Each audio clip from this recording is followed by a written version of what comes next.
We continue to follow the ongoing developments. The student group is the first to take on such a project. Everyone is waiting for a vote on the bill. The team is winning at a record-breaking pace. It's an issue for residents here and around Boston. The story is coming up on Suffolk U News. Hello and welcome to this edition of Suffolk U News, the weekly news program brought to you by the Department of Communication and Journalism at Suffolk University. I'm Dan Lamparello from Drake It. We're happy to be coming to you from our studio in downtown Boston, courtesy of your cable company and on the internet. Among the things we're all famous for here in Massachusetts is our driving. Whether in the city or on a larger highways, we can be, well, a bit aggressive, and maybe, too, not as safe as we ought to be. In fact, the Bay State has failed to earn the highest overall mark for a national highway advocacy group when it comes to seatbelt laws. Suffolk U News reporter Carla Rojo tells us why the state did not pass this time around. Since 2002, Massachusetts has been all about saving lives with its famous slogan, click it or ticket. We have in this state, one of the most educated states in the country, the lowest seatbelt use rate in the nation. According to the Advocates for Highway and Auto Safety, its annual report shows Massachusetts getting a yellow on its color-coded scale, meaning the state did not meet all of its safety requirements. The mass.gov website states drivers and passengers increase their risk of injury or death by up to 50% when not wearing a safety belt. According to the Centers for Disease Control and Prevention, in 2009, there was 33,000 deaths caused by car accidents, with more than half of those people not being restrained at the time of the crash. The state does not currently have the seatbelt law as a primary driving offense. According to the law, any person who operates a motor vehicle without a safety belt can get fined up to $25. Officer Nelson Perez thinks a heftier fine might make a person think twice about clicking it. We'll make it a primary reason why you can stop somebody, and you definitely have to increase the fine. I mean, $25 to some people is nothing. This is a very alarming reminder that no matter what age you are, maybe it is time to use a seatbelt. It might just save your life. Carla Rojo, Suffolk U News. The committee considering the seatbelt legislation is currently working on making it a primary driving offense. Staying behind the wheel now, a new vanity license plate could be showing up on cars around the Bay State. The Massachusetts House of Representatives has unanimously approved a bill allowing drivers to buy a Boston Strong license plate. The specialty plate would cost at least $50, with a portion of the proceeds going to the One Fund, which benefits families affected by the Boston Marathon bombing. The vanity plate legislation now moves to the State Senate Transportation Committee for approval. Innovation in the Boston area is expanding with the help of a nonprofit and MIT. The E14 Fund is helping 7 MIT Media Lab graduates bring their ideas to life. From mind-reading bike helmets to social beer glasses, all startups will receive a monthly stipend and will be help from investors. Suffolk engineering professor Craig Christensen says professional guidance plays a key role in a startup success. If you're going to succeed, you need to have vision. You need to have an idea that's been established, so you're off and running. 6 months is very short. The opportunity to work with engineers who know what they're doing is invaluable. Applicants must have senior standing at MIT to be selected, but the fund is looking to broaden its scope within the coming years. MIT isn't the only school in Boston that's growing and innovating. Construction of the new Suffolk University 20 Somerset building has officially begun. We covered the groundbreaking ceremony in November, and now Suffolk U News reporter Jessica Bard brings us an update on that building. Workers are on site laying the foundation of 20 Somerset. Suffolk U News is covering the progress brick by brick, or more like metal cage by cylinder tube. So these cylindrical tubes will be put down 28 to 40 feet in the ground. We've filled with this rebar here, the cages, and then filled with concrete, and that'll provide the superstructure from which the building's going to sit on. These are pictures of what it will look like. The front of 20 Somerset will face the Suffolk building across the street, all designed to create a campus atmosphere. The Romer Plaza is completely redesigned for students to enjoy when the weather gets a little more enjoyable. If you could imagine around lunchtime, students spilling out from, in the nicer weather, from Sawyer and from 20 Somerset into this plaza to have lunch, to hang out. Before they can gather, there's still lots to be done. Although there's been some weather-related setbacks and some unforeseen obstacles, superintendent of the project, Tom Spall, says construction is still on schedule. Foundation walls up, so hopefully we'll be out of the ground, up to the ground surface in late spring, early summer. The building will be completed in fall of 2015. Jessica Bard, Suffolk U News. 20 Somerset will be home to mostly new classrooms, but also new science labs, a cafeteria, and study space for students. The celebration is on, Chinese New Year. But while it is the year of the horse, residents of Chinatown are pushing to make 2014 the year of the library. Chinatown is the only neighborhood in Boston without a public library since its branch shut down almost 60 years ago. Community advocate Kim Si-tu believes with a new mayor in the office, it's time for a new emphasis on bringing books back to Chinatown. The housing crisis is becoming really severe in the community, and so a library would really stabilize the community and say, we want to invest in the families here, we want to invest in the children here, and we want to invest in the community. Funding cuts have closed a few libraries in Boston, but Mayor Marty Walsh is pledging to bring a branch back to Chinatown. It is the month of Winter Olympics, and Suffolk U News is covering the games from the first flame to the last medal. And while the games in Russia might be 5,000 miles away from Boston, there are plenty of connections between here and there.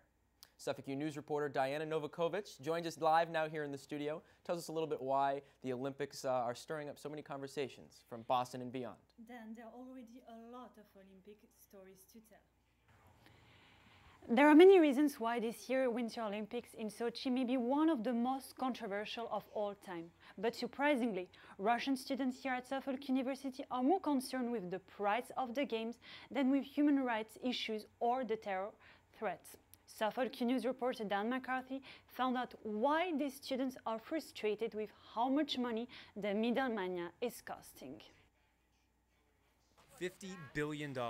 It's an Olympian price tag for an Olympic Games that, while 5,000 miles away from the wintry streets of Boston, still resonates for Russian students of Suffolk University. This Olympic Games is the face of our country, and because of it, our government spent a lot of money, maybe as much as possible. Sochi is one of the most southern cities in the country of Russia, featuring a climate with warm winter temperatures. Not exactly an ideal spot for the Winter Games in a country known for the ice and snow. The weirdness of the whole thing is just bizarre. And just the price of it. Billions of dollars have been spent on snow machines, electrical power, construction, and security. And while students like Andrei Kozlov won't be making the trip, he believes those who will won't be seeing the true state of Russia's economy. Russian government wants to make tourists believe that we have lots of money and we have a modern country with all the facilities, That's the reason why they're spending so much money. And with money being spent in all the wrong places, Russian student Alexander Tagiev is too frustrated to even watch the Olympics. It's just complete nonsense. So just thinking of these little things, I just want I don't want to watch it. But the world will be watching to see if these games are worth their weight in gold, silver, and bronze. Dan McCarthy, Suffolk U News. This will be the first time that Russia will host a Winter Olympics, and the game will be televised to billions of viewers worldwide. Former Suffolk University Athletic Director Jean Nelson teaches a class on sports and the Olympics and is a self-proclaimed Olympic enthusiast. In his class, he teaches the history of the Games and explains to us why so many people worldwide tune in. I think people care about the Olympics because the original purpose, and let's hope that it has not ceased, was to bring the youth of the world together in friendly competition. The opening ceremony to the 22nd Winter Olympic Games is something Nelson says you won't want to miss. As we hope for gold in Sochi, we are taking a look back at an Olympic highlight. Mike Arizoni was captain of the 1980 US Winter Olympic hockey team that won gold. Arizoni scored the winning goal against the Soviet Union. To honor him, his name is on the ice skating rink in his hometown of Winthrop. Memorabilia hangs from every wall, so young hockey players will always remember this victory. Arizoni remembers that the timing of his winning goal made the game more intense. I remember it gave us the lead. There was still so much time left in the game. There were 10 minutes left to play, and anybody that plays against the Soviets realizes they can score a bunch of goals in 10 minutes. But again, the thought was we have an advantage, we have the lead. let's continue to do what we've been doing throughout the game and hopefully win. And win they did. The 1980 Olympic win is celebrated in the film Miracle on Ice. In our continuing coverage of the Winter Olympic Games, we will hear more from Mike Arizoni and a Suffolk University staff member who has a direct Olympic connection. So Dan, fans of sport and controversy will both be entertained during those 18 days. Definitely. So Diana, you're from Switzerland. Right. How do you think the Swiss team is going to do this year? I don't know yet, it's the beginning, we will see, but I'm definitely a fan of bobsleigh, so finger crossed. Awesome. Thank you so much, Diana. Close to 1,600 hours of Olympic programming is going to be available on NBC and its affiliated networks. You don't have to go all the way to Russia and the Olympic Games to have some champion ideas for things to do in the days to come. Things like seeing the body in a completely new way and listening to the largest jazz event of the year in all the land. The details are coming right up in our Suffolk Scene report, which includes an affordable way to catch each of the films that might own Oscar night next month. Suffolk Scene is next.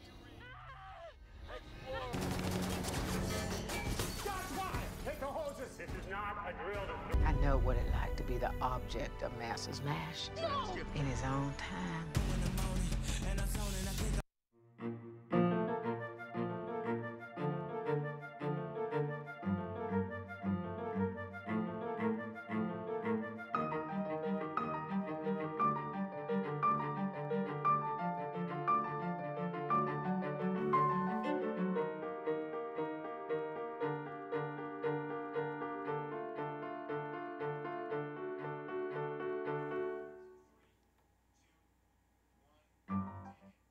The winter weather may have kept us all indoors recently, but upcoming events around Boston will allow for some changes of scenery. Suffolk U News reporter Jessica Nappy joins us live here in the studio to give us the scoop in this week's edition of the Suffolk Scene. Yes, Dan, we have some indoor and outdoor activities going on around Boston, but if you can't stand the chill, like me, then there's an exhibit in Faneuil Hall that you won't want to miss. An exhibit seen by more than 40 million people worldwide has come to Faneuil Hall Marketplace. Body World's Vital showcases real human bodies that have been donated in the name of science. Located on the second floor of the Quincy Market, the exhibit has 15 full bodies and displays even more individual body parts. What makes this exhibit special is it's an anatomic exhibit focused on the real human form. So what you're seeing is human body in its actual form, without the skin, without the fat, and it gives the viewer the opportunity to see what we look like from the inside. Body World Vital will be heading to London next in April. Student and military discounts are available. For all the music lovers out there, Berkeley High School will be hosting a jazz festival at the Heinz Convention Center on February 8th. Berkeley's annual event is the largest jazz festival in the United States. 2,500 people are expected to attend this free and public event. For more information, go to festival.berkeleyjazz.org. Again, that is festival.berkeleyjazz.org.